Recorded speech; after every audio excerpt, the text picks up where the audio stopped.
जय राधा माधव कुंज बिहारी जय राधा माधव कुंज बिहारी जय गोपी जन वल्लभा गिरवरधारी जय गोपी जन वल्लभा गिरवरधारी यशोदानंदन व्रज जन रंजन यशोदानंदन व्रज जन रंजन यमुनातीरवनचारि यमुनातीरवनचारि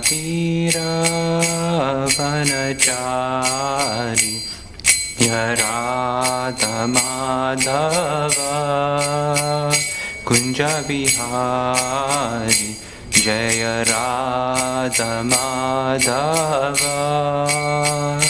कुंज बिहारी जय गोपी जन वल्लभा गिरवरधारी जय गोपी जन वल्लभा गिरिवरधारी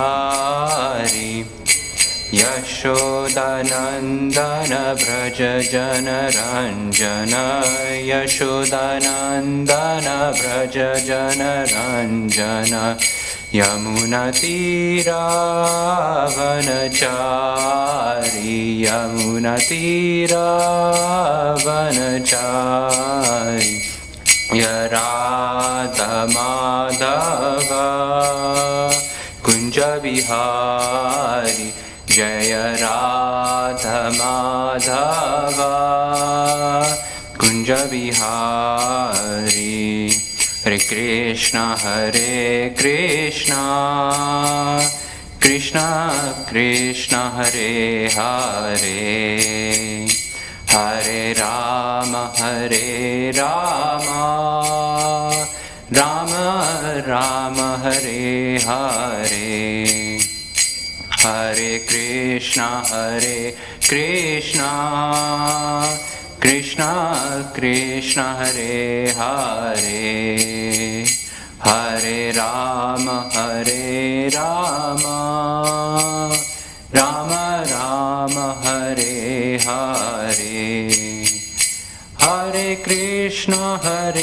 कृष्ण कृष्ण कृष्ण हरे हरे हरे राम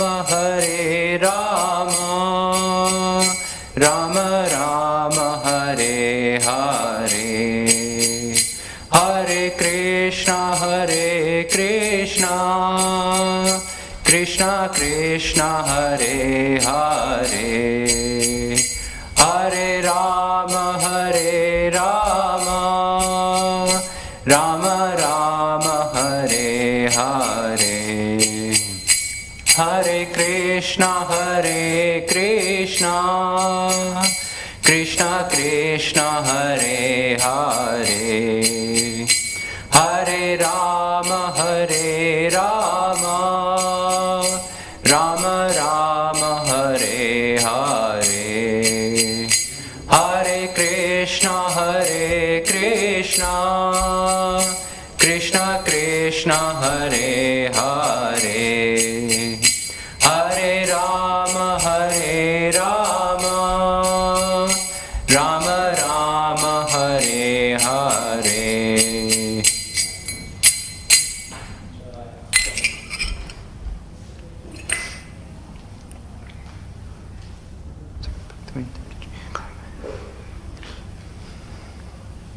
ओम नमो भगवते वासुदेवाय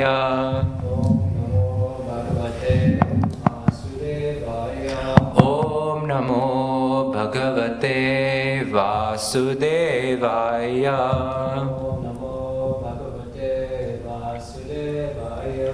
ओम नमो भगवते वासुदेवाय भगवते Vasudevaya Narayam Namaskritya Naram Chaiva. Okay. So today we are going through Bhagavad Gita 6.32. So that's chapter 6, verse 32.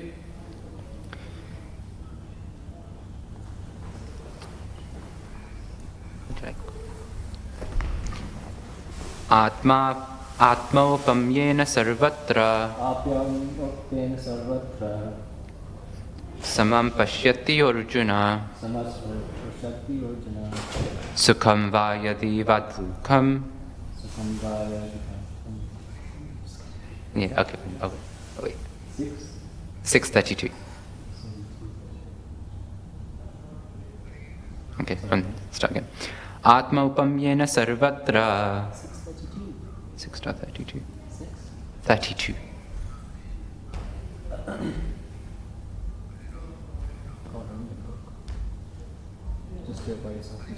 Okay, fine. Atmaupamyena sarvatra samam pashyati Arjuna sukham va yati va dukham sa yogi paramo matah.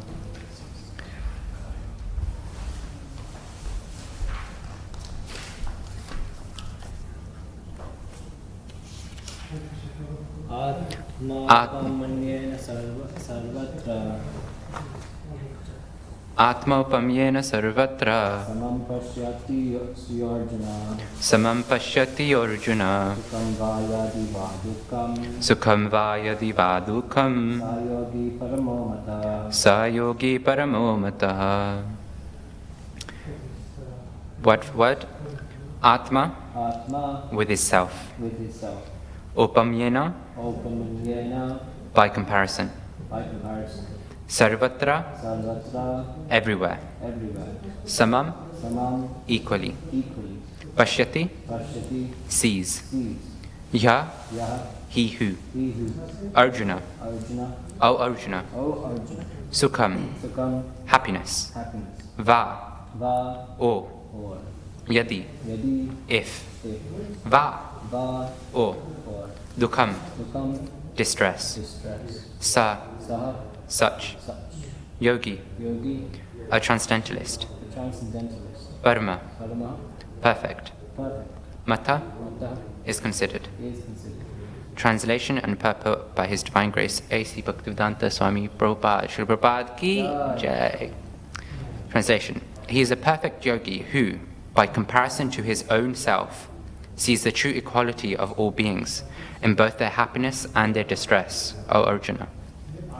Please repeat after me. He is a perfect yogi who, by comparison to his own self, sees the true equality of all beings in both their happiness and their distress, O Arjuna. Purport. One who is Krishna conscious is a perfect yogi. He is aware of everyone's happiness and distress by dint of his own personal experience. The cause of the distress of a living entity is forgetfulness of his relationship with God. And the cause of happiness is knowing Krishna to be the supreme enjoyer of all the activities of the human being, the proprietor of all lands and planets, and the sincerest friend of all living entities. The perfect yogi knows that the living being who is conditioned by the modes of material nature is subjected to the threefold material miseries due to forgetfulness of his relationship with Krishna. And because one in Krishna consciousness is happy, he tries to distribute the knowledge of Krishna everywhere. Since the perfect yogi tries to broadcast the importance of becoming Krishna conscious, he is the best philanthropist in the world, and he is the dearest servitor of the Lord. Nacha tasman manusheshu kashtin me priya kritama. Bhagavad Gita 18.69. In other words, a devotee of the Lord always looks to the welfare of all living entities, and in this way he is factually the friend of everyone. He is the best yogi because he does not desire perfection yoga for his personal benefit, but tries for others also. He does not envy his fellow living entities. Here is a contrast between a pure devotee of the Lord and a yogi interested only in his personal elevation. The yogi who has withdrawn to a secluded place in order to meditate perfectly may not be as perfect as a devotee who is trying his best to turn every man towards Krishna consciousness. Invocation prayers. Om Jnanatimrandasya Jnananjana Shalakya Chakshurunmilitam Yena Tasmai Shri Gurave Namaha Shri Chaitanya Manobhishtam Stapitam Yena Bhutale Swayam Rupa Kadamahyam Dadati Swapadantikam Vandeham Shri Gurun Shri Yuta Padakamalam Shri Gurun Vaishnawamascha Shri Rupam Sagrajatam Sahagana Raghunatanvitam Tam Sajivam Sadavaitam Savadutam Parijana Sahitam Krishna Chaitanya Devam Shri Radha Krishna Padan Sahagana Lalita Shri Vishakhan Vitamascha He Krishna Karuna Sindhu Dinu Bandhu Jagatpate Gopesha Gopika Kanta Radha Kanta Namostate Tapta Kanchana Gaurangi Radhe Vrindavaneshwari Prishabhanu Sute Devi Pranamami Hari Priye Vancha Kalpatarubhyascha Kripa Sindhyubhe Evacha Patitanam Pavanebhyo Vaishnavebhyo Namo Namaha Namo Vishnupadaya Krishna Prishtaya Bhutale Shrimate Bhaktivedanta Swami Nittinamine Namaste Saraswati Deve Gauravani Pracharine Nirvishesha Shunyavadi Paschatya Deshatarine Jai Shri Krishna Chaitanya Prabhu Nityananda Shri Advaita Gadadhara Shivasadi Gaura Bhakta Vrinda Hare Krishna Krishna Krishna Hare Hare Hare Rama Rama Rama Hare Hare. Shubhat ki jai. Firstly, I request your blessings from both everybody online as well as yourself, so that I can remember that it's not me sitting on this Vyasasana and speaking, giving class. It is actually Shri Vyasadeva using me as an instrument to preach and give the class. And in that way, please pray that I can say something meaningful, something that you can take away from the class, and something that is purifying for myself, because as we all will say, we all require the purification, and I definitely do. Hare Krishna. So I am going to reread the translation, and something that I've done previously, if people have heard my classes before, is I like to pick out certain parts of the translation and really pick on the phrases that Srila Prabhupada uses or Krishna uses. So, Bhagavad Gita 6.32. He is a perfect yogi who, by comparison to his own self, sees the true equality of all beings in both their happiness and their distress, O Arjuna. So, right off the back, we see, chapter 6 is all about Dhyana Yoga. And through the chapter, we see that there's a progressive system of, how do you practice Dhyana Yoga and what does it actually mean? And throughout most of the purports in this chapter, we see Srila Prabhupada always linking it back to Bhakti Yoga, the practice of Krishna consciousness. And this is basically one of the key verses to actually understand why he's doing that. Because Krishna starts the verse by saying, he is a perfect yogi, right? And in the purport, Srila Prabhupada is referencing that perfect yogi to be one who is in Krishna conscious. So one who is Krishna conscious is a perfect yogi. Now, what does this actually mean? Does that mean that we are all, perfect yogis according to this verse? The key thing here is that it's one who is Krishna conscious, right? So I will put my hand up and say that 24/7, 365 days a year, I do not think of Krishna, right? So I'm trying to practice the process of becoming a perfect yogi, but I'm not perfect by any means, because I'm not fully in Krishna consciousness. My consciousness is not Krishna conscious. But then we go on, and Srila Prabhupada talks about by comparison to his own self in the translation. And that's one of the key things that I actually want to focus on here, because we can see that part of the process of Krishna consciousness is to really introspect within ourselves and really see, okay, what is going on inside of us. Anarthas, when we speak to people, when we are practicing our sadhana, when we are just in the association of sadhus, when we are in our own time, in our own room, closed doors, laptop open, what are we doing, right? And this whole aspect is looking at everybody else in the light of comparing them to ourselves, comparing them to our introspection of, how are we actually doing? And one aspect here is that the ideal situation, because we're in Krishna consciousness, is that we will see that, okay, we are part and parcel of Krishna, we're just covered by material modes of nature. And that's why we might engage in non-Krishna conscious activities. Same way when we look at other living entities, whether that be other people, pets, or just insects that we even see sometimes in the temple room, right? Our concept should be, okay, they are also parts and parcels of Krishna, but they are covered by their modes. That covering could come in the form of subtle body, right? The way they use their intelligence, the way they apply their mind, and the whole aspect of the false ego. But then it could also transpire into the body that they have acquired. Human body versus animal body versus insect body. These are all just coverings. In Bhagavad Gita 5.18, Krishna actually talks about the aspect of equal vision, which I think really puts this in perspective. So I'll just read the translation.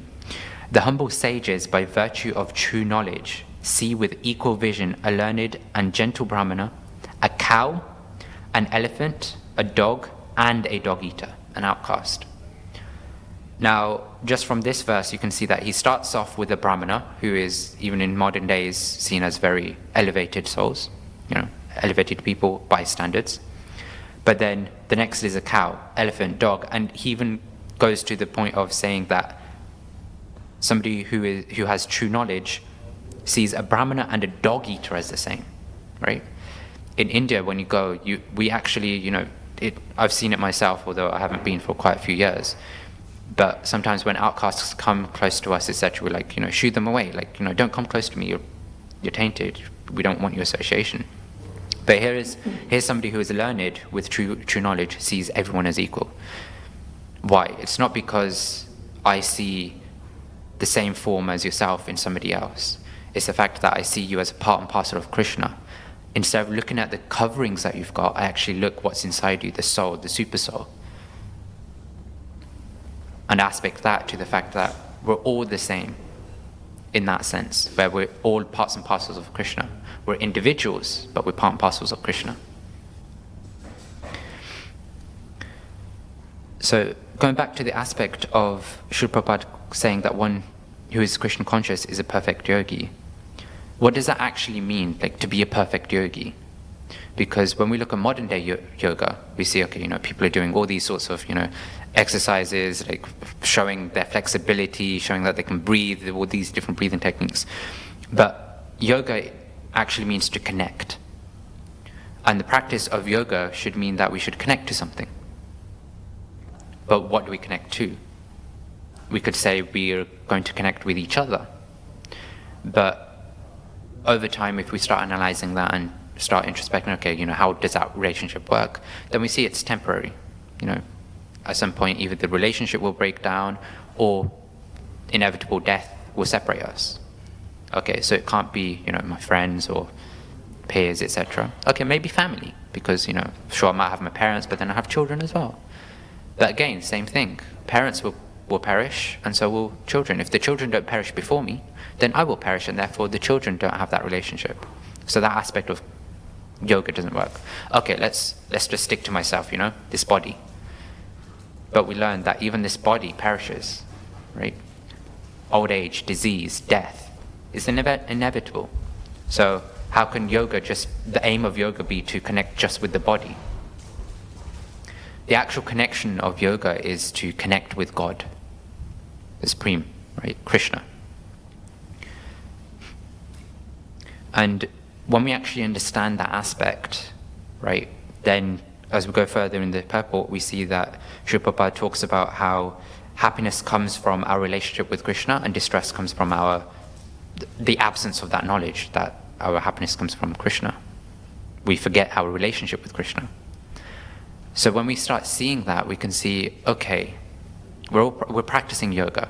We have a goal in mind. We understand that we're starting to develop a relationship with Krishna. But these living entities, they may be non-devotees, they may be neophyte devotees per se, relative to us. Maybe they've just started their Krishna conscious journey, or even animals, insects, etc. Instead of looking at them and saying, oh, you're different to me, I'm going to seclude myself over here because you're different, you're not practicing the same thing, you're not at the same place as I am. You can start seeing them with that vision of compassion, that love. And the whole idea here is that when you are at the stage where you actually find that, okay, yes, you found something that is giving you true happiness, permanent happiness in Krishna consciousness, then you want to give that to other people because you're like, I'm happy, this person or this entity should be happy too. And the other aspect is that you realize that happiness comes from pleasing Krishna. And Srila Prabhupada, I will say, my apologies to Srila Prabhupada, when I read the purport the first time, was preparing for this class, I was thinking, I'm going to mention this point, and then it was like, oh, Srila Prabhupada's already taken it. So his whole aspect of Bhagavad Gita 18.69, which is, Nacha tasman manusheshu kashchin me priyakritama, and the aspect, the translation, there is no servant in this world more dear to me than he, nor will there ever be one more dear. Who is he referring to here? In 18.68, for one who explains this supreme secret to the devotees, pure devotional service is guaranteed, and at the end he will come back to me. What secret is he talking about? 18.67. This confidential knowledge may never be explained to those who are not austere or devoted or engaged in devotional service, nor to one who is envious of me. And the whole aspect is preaching, right? Abandon all varieties of religion and just surrender unto me. I shall deliver you from all sinful reactions. Do not fear. This is from 18.66. So Srila Prabhupada has basically given us the direction on, how we can please Krishna. What is the topmost thing that will please Krishna? It's not us just developing our relationship with Krishna. It's us realizing that there are so many people out there are so many entities out there that have lost or forgotten their relationship with Krishna. Krishna wants us, all of us, to actually help them develop their relationship with Krishna. Bring them closer to Krishna consciousness. If they're in Krishna consciousness, find ways to help them grow in their Krishna consciousness. And the aspect here is service. For the seniors, the service is to explain things or pull their juniors up to go, okay, here's how you practice better, here's how you perform your sadhana better, here's service that you can do, and raise them up. The service of juniors is to submissively hear and inquire from the seniors. Spiritual master, Srila Prabhupada, even just seniors that are around us, some in the temple, even some outside the temple. Our service to them is to listen, inquire from them submissively with the attitude that we want to implement what they're saying, not just listen for the sake of listening. Because if we listen for the sake of listening, that ultimately just becomes a normal mundane thing. We just listen to something because we just enjoy it, Like I listen to morning class because I just enjoy listening to Jyota Gauraparam Prabhu. It was just a pastime for me. It was passing my time. Sorry, not pastime, passing my time. But if we're actually serious, if we actually want to please Krishna, then we will try and find ways, trying to understand what pleases Krishna. And he's said it outright in Bhagavad Gita at the end. This is what pleases me. Preach about what you've just heard in Bhagavad Gita. Don't just keep it to yourself. Preach about it. Srila Prabhupada nicely then goes on to talk about the difference between a pure devotee of the Lord and a yogi, interested only in his personal elevation.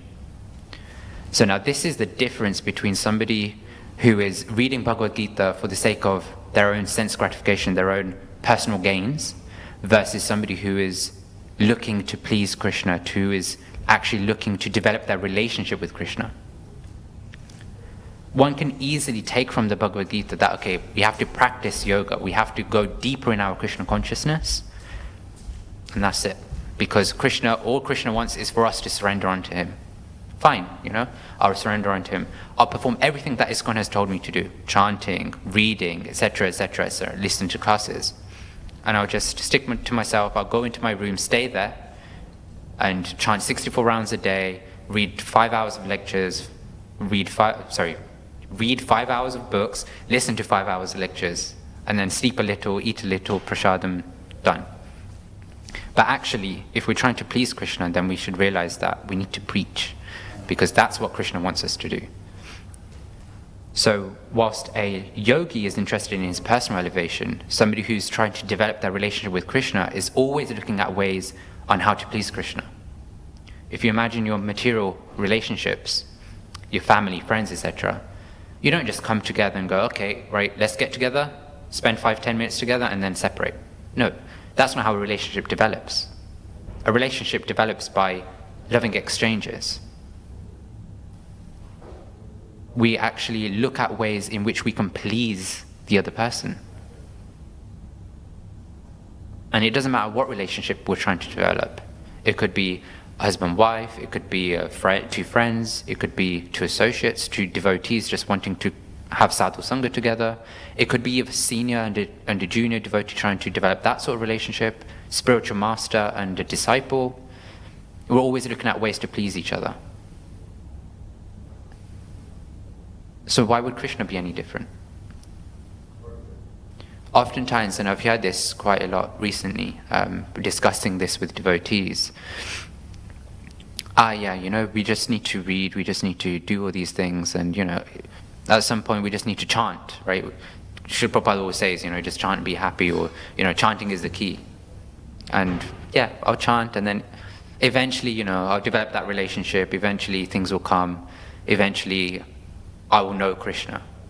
But is that really how it works? If you just chant your friend's name 24/7, do you really understand what your friend actually wants? And I'm not saying you can't chant and know that, because the holy names are potent. The holy names are non-different from Krishna. But the aspect here is that there's a fine print. It's chanting the holy names without offense. And it is so difficult to chant without offense. I think we all can attest to it, even those are 9, right? So we need to actually find out about Krishna so that we can chant better. And with chanting better, we want to know Krishna better. So that's the difference between a yogi and a pure devotee. A pure devotee is always looking at ways to develop their relationship with Krishna and please Krishna.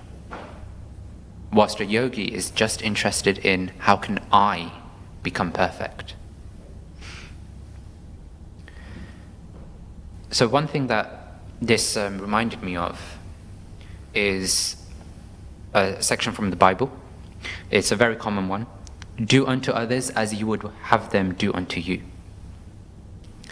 Now, we in the material world, we have so many things called happinesses, which are in reality, as if we introspect, are just pleasures, temporary pleasures, 5 minutes, 10 minutes, 1 hour, gaming, or topmost, as Srila Prabhupada would say, sex life. TV is a common one these days, going to the cinemas, restaurants, etc. The temporary pleasures. You enjoy it. Restaurants, you go to the restaurant, after a couple of times you go, you're like, okay, I need to go to the toilet now, and you have stomach problems. Sex life, ultimately, you end up with a child that you have to look after, austerities. Gaming, you get fried from gaming these days. Like a lot of the modern games, I would know because I used to play a lot, are very competitive. Jay. They're very competitive. Somebody's a winner, somebody's a loser. If you're on the loser side, then you get fried out. You're like, no, I should have won, All these things, TV serials, you start comparing, especially Indian operas, soap operas. Hare Krishna. They are very much about family life, or you've got good people, bad people, and then you start applying them to your family. Like, oh no, she's the kutila of the family, and all these sorts of things, And then that ultimately brings you distress in the end. It doesn't actually bring you happiness. It's pleasure. It's pleasurable in the moment. It might be pleasurable for a short period of time afterwards. because you reflect on, it was such a nice episode, it was such a nice game, it was such a nice time with my partner, etc., etc. But then the end result is that it's going to bring distress into your life. So we want to come out of that. And if we saw somebody had a secret formula, per se, a secret antidote to all the distress in the world, we'd be like, share it with us, give it to us. We have that formula. The Mahamantra. Hare Krishna, Krishna Krishna, Hare Hare, Hare Rama, Rama Rama, Hare Hare. Through that chanting process, through Srila Prabhupada, through the ISKCON movement, we have all these ways that we can develop that eternal happiness, something that will actually give us happiness that is sustainable, that is actually going to go with us wherever we go, whether we're in this material body or outside it. Right? It stays with us. And so the aspect here is that why would we not want to give it to others? If we ourselves would want that formula to be given to us, if somebody else had it, why should we be so selfish as to not give it to others? And that's the act of being compassionate towards others. That's the act of loving others as parts and parcels of Krishna as opposed to the material body. I might have my grudges against you because, I don't know, maybe you do certain things that I don't like. I have pet peeves, for example. I won't say them. But there are certain pet peeves. But when I understand that actually, you know what, it's just one of your conditionings. It's one of my conditionings that I have the pet peeve in the first place. But it's also one of your conditionings to have something that could irritate others. When I can have the vision to look beyond that and actually see, hang on a second, you're a part and parcel of Krishna. You're just covered and I'm covered, and therefore I have these grudges. Then I can actually come to you with that compassionate mood, with that loving mood, and actually give you something that we all want, we all need. And it's something we all are actually secretly hankering for, but we just don't realize it. And another thing that comes to mind here is the whole aspect of ahimsa, right? Non-violence. Now, if you ask anybody in modern day and age who hasn't been practicing or hasn't studied Srila Prabhupada's books at some point, they say, yeah, ahimsa is non-violence, I don't go punching you, right? You do whatever you want, I don't go punching you, I don't go killing you, I don't go stabbing you, I don't do anything like that. Some people who have a bit more intellectual knowledge, they might even say, I don't say things or do things that are harmful to you in terms of like torturing your mindset, etc., right? Causing you to be agitated in the mind. But Srila Prabhupada gives us a very, very, very strong and potent point. Ahimsa means that people should be trained in such a way that the full utilization of the human body can be achieved. The full utilization. The human body is meant for spiritual realization. So any movement or any commissions who do not further the end commit violence on the human body. So do not further the end. That end commit violence on the human body. That which furthers the future spiritual happiness of the people in general is called non-violence. How do we break that down? We have this secret formula, and I put quotes there because it's secret for those who don't want it, but we as devotees want to give it. And we understand that this secret formula is spiritual. We understand that the human form of life is a form of life for us to develop that spiritual connection, to actually develop ourselves to go back home, back to Godhead. When we understand this, when we have this knowledge, the fact that we don't go out and give it to somebody is violence. So this is Srila Prabhupada telling us through this aspect of ahimsa that actually we should be preaching. Preaching doesn't just have to be through words. It could be through character. It could be through association. But the most potent, yes, is of course through words. By giving people the Mahamantra, by giving people that Krishna conscious knowledge, information, we are acting in ahimsa. Yeah, non-violence. We are saving ourselves from committing violence. So the last thing before I finish the class is I just want to talk about the whole aspect of personal benefit. Just giving an example, like, okay, we're talking about just theory here, like, who actually has been, who is a good example of somebody who is being practicing Krishna consciousness in whatever shape or form and actually going out and not just keeping it to themselves. And the one person that really comes to mind, as we all can probably think of, is Sri Prabhupada. He was perfectly situated in Vrindavan, just going deep himself, absorbing himself. I mean, I recall that there were pastimes where I think it was the janitor or something would sometimes hear at night that somebody's sweeping the courtyard and crying. And that was Srila Prabhupada. He was perfectly situated to just go deep, to just absorb himself and just really develop his relationship with Sri Sri Radhakrishna, Sri Chaitanya Mahaprabhu. He left all those comforts to come to the West for rascals like us. And we can't preach. We can't commit ourselves to preach. Every moment, every second should be used in preaching. We can't necessarily go out 24/7 and preach, but with our character we should be thinking, okay, is this what will please Krishna? Is this what will please Srila Prabhupada?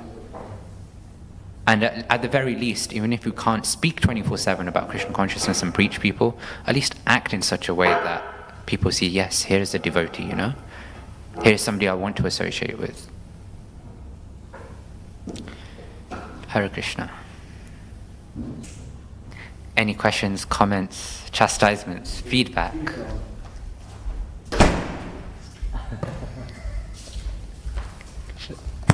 Chastisements, Prabhu. Hare Krishna. Thank you for the class, Prabhu.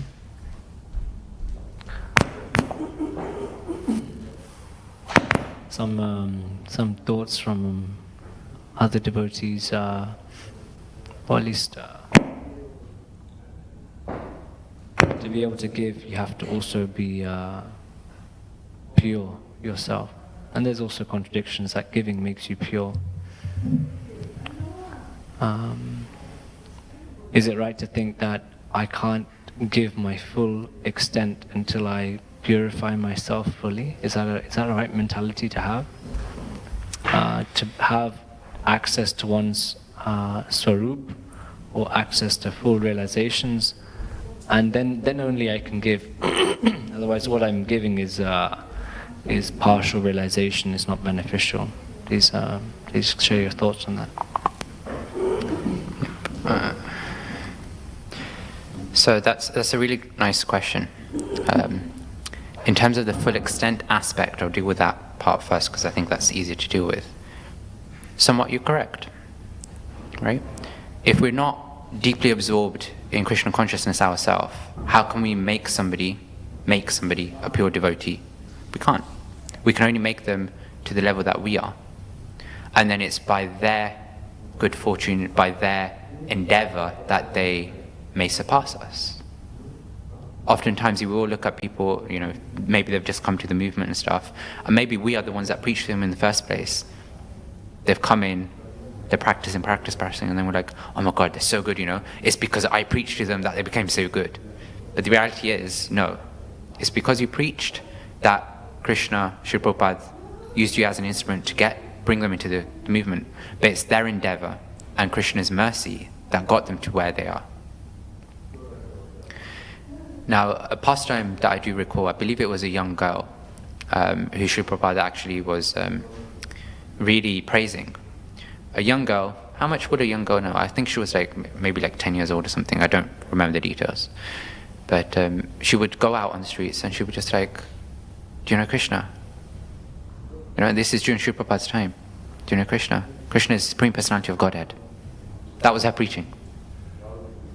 She didn't know any Siddhanta. She didn't have the deep absorption. I mean, how would she? Right?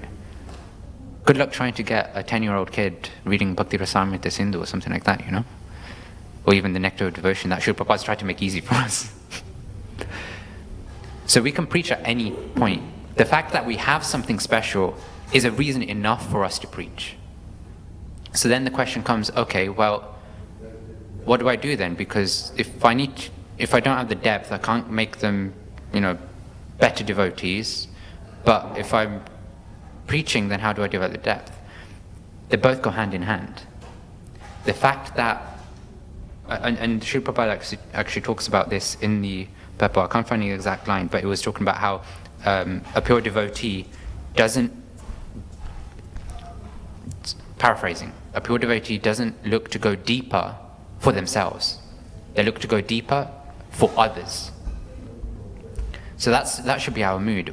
Oftentimes we're reading books and stuff and just seeing, okay, how can it help me? How can it help me? How can I help me? How can I grow? But we often forget that we can use this for preaching. Not necessarily the line that we read or that we're trying to internalize, but the mood that we're learning about.